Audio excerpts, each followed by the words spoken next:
Just another night of not being able to afford anything else than to sit at home. You scroll on your phone wondering how everyone you grew up with can afford living such extravagant lives while you can barely afford your morning breakfast sandwich. Well, there's a slight chance that they found a loophole in life and earned it, but most likely these people you see are living it up on putting this tax on their future selves through debt and momentary fun.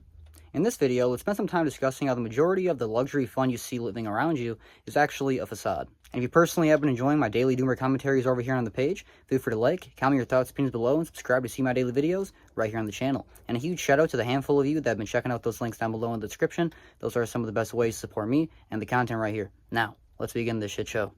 Over 65% of Americans are living paycheck to paycheck today. Millions are spending money they don't have. Credit cards, cash advances. Hell, they're even skipping electric bills just to pay the fucking rent. If you're looking around wondering what's going on because the market's up, just remember, the stock market is not the economy. Credit card debt just hit $1.3 trillion. Delinquency, the highest since the end of the Great Recession. And everyone's emergency fund, well, those have been empty for a long fucking time. First comes the debt saturation. That's where most people are right now. Then comes the trigger, a layoff, a medical bill, a rent hike, something that forces someone to stop making payments. When enough people have hit that wall, the cascade begins. Layoffs accelerate, bankruptcies rise, and cars get repoed. That's when the cycle kicks in and doesn't stop. Less spending leads to more pain, which leads to less spending, which leads to even more pain. So if you're wondering how's the market booming while working families are drowning, the system is designed to float on struggling backs until they finally break them. Now, please forgive me for any of my viewers watching my videos from outside the US. We're going to spend some of the time in the beginning of this video discussing the United States of America. But I definitely think it's important to start out right here and base from this starting point because it seems that this might be seems to be the number one most money-hungry capitalistic country in modern day, if not ever to exist. So, let's talk about it. And how it's pretty much completely foundation is built off of debt. And so much so that the big oligarchs, the big man in charge, pretty much every big company, every big association that really runs the system makes most of their money off of the little ones that run it actually within the system, but they don't really get much profit out of it, being, you know, your mom and dad that go to your 9 to 5 every day, that miserable store manager that you see at your local grocery store every day, yeah, they're really, you know, paying the taxes to make the big man not really have to work as hard as we all have to. And it really seems like, you know, even when it breaks down to like the bare minimum of like necessities like housing, transportation, car ownership, it comes with debt on debt on debt. You really can't get many of these things unless you take out big loans, which fair enough. I mean, how is anybody, you know, supposed to afford a home, you know, if you can't just pay straight out like $500,000, even like $100,000, nobody really has that. You can't really save up that throughout your job no matter what you do, unless you're like really, really have it made, which if you do, feel free to let us know down below what you do to have that type of lifestyle. But the majority of us, you're putting the majority of your life on credit cards, those, you know, 1 or 2 vacations a year, which many of us have never really experienced in over a decade now. If you do still do that, it's getting put onto your credit cards.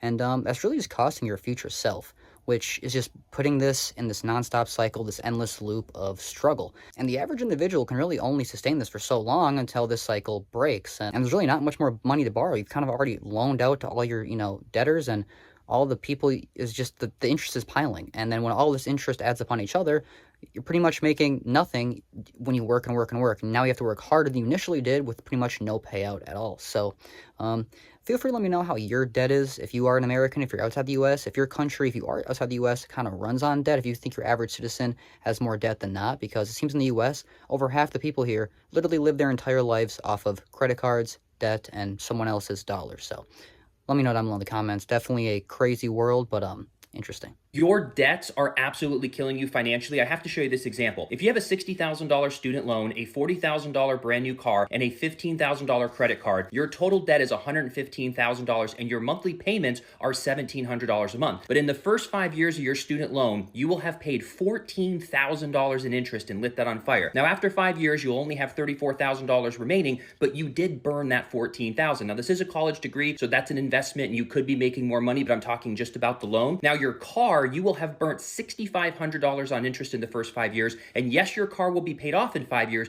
but cars depreciate so quickly that the car is only worth $20,000 now. So you actually lost $26,500 on this vehicle. And then your credit card in the first 5 years, you will have burnt $13,000 on interest if you just made minimum payments, and you'll still have about $10,000 remaining because credit cards are criminal for a loss of $13,000. That is a total loss of $53,500 because of these debt payments. Now, if you'd have have taken that $1,700 instead, or you can get out of debt and start taking this $1,700 and invest it in the stock market at an 8% return. In 5 years, it would be worth $125,000. This is why you have to pay your debt off as quickly as possible. Your college debt will be paid, but if you keep buying cars every 5 years and you keep credit cards revolving, you are going to waste and burn hundreds of thousands of dollars instead of investing it in the stock market or investing it in yourself, where it could become millions of dollars. Math.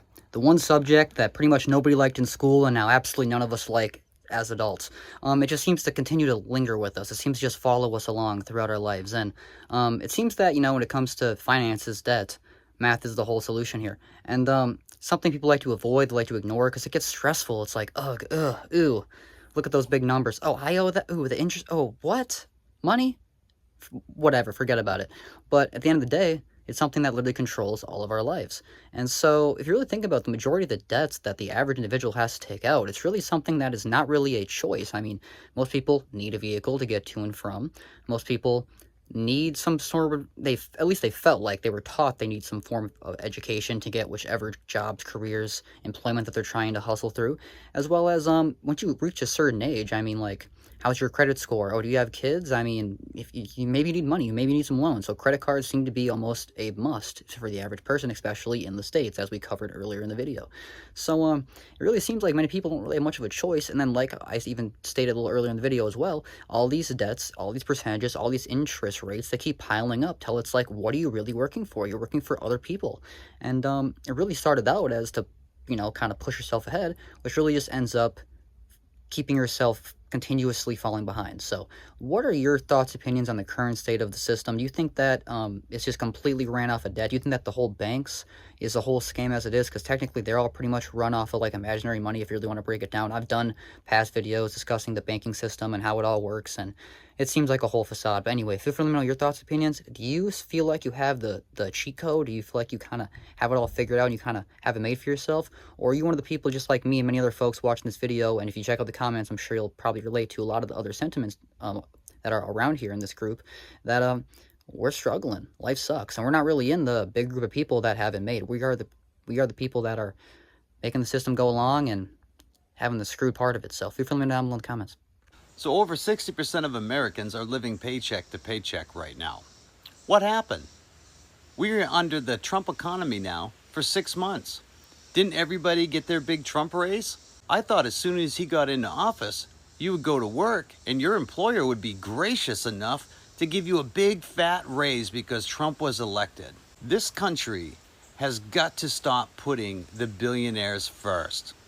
We've given tax breaks and tax cuts to the billionaire class for far too long, while the average American suffers. Over half of this goddamn country is living paycheck to paycheck and surviving off of credit cards. But every time we bring up a living wage, everybody on the right's like, well, stuff will cost more if we have a higher living wage. Let me retort by saying the same thing back to you. Well, if you can't afford it, don't buy it. Isn't that what you always tell everybody else? Stop buying coffees, stop buying lunches, live within your means. If you can't afford it, a living wage is what this country needs desperately. It is the only thing that is going to save the low income and the middle class of the United States of America. You're complaining about people on SNAP benefits, which cost the average taxpayer about $27 per year, but yet you have no problems giving corporations and billionaires corporate welfare by the tunes of billions and billions of dollars. It is absurd. Your priorities are all wrong. We need a living wage. Let me know what your thoughts are on the living wages in this country. Like, share, follow for more. This is Grim with Get the Rant, and I'll see you all in the next video. Now, I try to be as open and honest with my personal situations, with my finances, with everything I got going on over here in my life. I try to be as open and honest as a book as I can. But, it can get kind of weird being online, people always being all, watchy, judgy, stalkerish. So you really don't want to share so much. So I do try to keep it as civil and not as personal as I don't need to be. But I find myself constantly living paycheck to paycheck as well. It's just the constant struggle living paycheck to paycheck. And I've found it doesn't really matter how much you make. The majority of people, they find themselves in this position. And the more money you make, you end up inflating your lifestyle. Even if you don't, a lot of other things end up happening in life. Like, all it really takes is one big mishap, whether that's a surgery, someone in your family passes, or a car accident, anything can happen where it really sets you back. And now you're got to kind of like rely on other means, other sources that you never really intended on needing or ever really, venturing out and, inquiring about. But anyway, have you guys ever had any big experience that could genuinely impacted your life, that completely changed the trajectory of your future, or what you, initially thought was supposed to be your future? Feel free to let me know all that down below in the comments, as well as, do you feel like the whole money system, do you feel like money, do you think like the whole, should we just go back to bartering, just go back to trading? I don't think that's necessarily the case. I don't think it's going to be even better than what we have now, but what do you think? How is the current financial system, money going? Do you think it's right or wrong, or just a whole mess? Well, that's going to wrap up this video discussing how the banking system is designed to keep us all broke. The man hates us, and we hate him back. So feel free to let me know down below in the comments all your guys' thoughts, opinions regarding anything discussed in this video. I always love to read them, see them, and I always reply to the ones I see fit. Also, a huge shout out to all of you who go above and beyond and check out those links down below in the description. The few that do that genuinely help me support this channel and continue producing these videos daily. A huge shout out to all you guys who have been enjoying my daily doomer commentaries over here on the page. These will continue, as well as my evening live streams. If you want to come over here and get to know me more and hang out with the community, that's a great way to do so. So feel free to catch me over here, as well as everybody else who joins that. So hope you enjoyed. Hope to see you in the next one. Thank you for watching.